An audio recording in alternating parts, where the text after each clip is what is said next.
Bref, 2023, les ministres de la Justice, des Affaires étrangères, des Mines et des Affaires religieuses dans certaines écoles de la place. La démarche est salvatrice car elle consiste à galvaniser les jeunes candidats pour un bon déroulement des épreuves et surtout leur faire comprendre toute l'importance que les autorités de la transition accordent à ces examens. Suivons le commentaire de Boubacar Kanouti.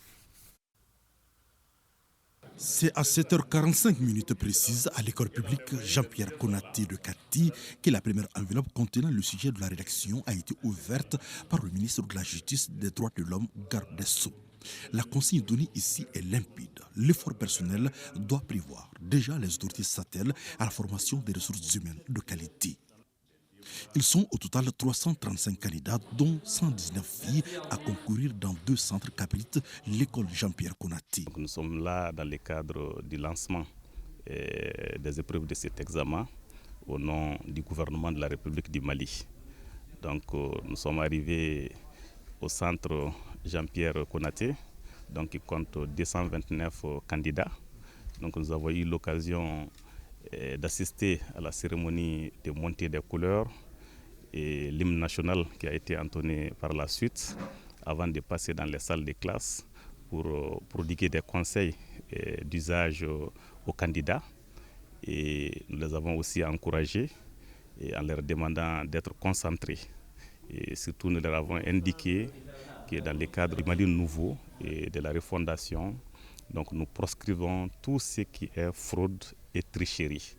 Et le président de la transition a indiqué clairement que ce que nous recherchons, c'est de faire en sorte que, à travers l'organisation sérieuse de tous les examens, de tous les concours, nous puissions savoir exactement quel est le niveau réel de nos élèves, de nos candidats. À l'école de Koulouba, le ministre des Affaires étrangères et de la coopération internationale a ouvert le pli contenant le sujet de rédaction.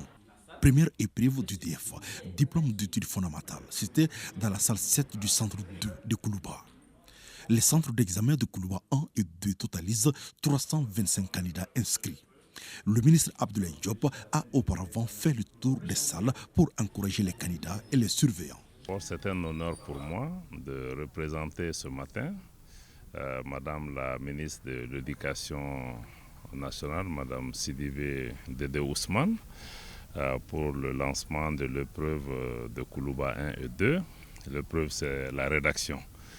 Ça a été un plaisir de passer dans toutes les classes, de voir les élèves qui sont prêts pour les épreuves.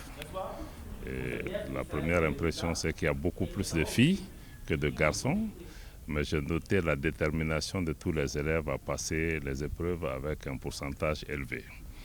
Je dois dire que pour cette épreuve aussi, j'ai constaté que les épreuves que nous avons reçues ont bien été reçues sous enveloppe scellée. Donc les questions de sûreté et de confidentialité ont été préservées. Le ministre des Mines, de l'Énergie et de l'Eau, Lamine Seydou Traoré, a lancé les épreuves au centre scolaire public de Sirakolo-Miketan dans la commune rurale de Kalabankoro. Ensuite, le ministre s'est rendu dans les salles pour encourager et rassurer les candidats avant d'ouvrir la première enveloppe contenant le sujet de rédaction. Passer un message d'encouragement aux élèves. Le message, c'est de dire aux enseignants que le gouvernement comprend tous les sacrifices que les enseignants déploient aujourd'hui pour qu'on ait une bonne éducation dans notre pays, pour qu'on puisse avoir des années académiques normales. Donc c'était le message. Le deuxième message, c'était ce message de remerciement, mais surtout ce message de reconnaissance à l'endroit des enseignants.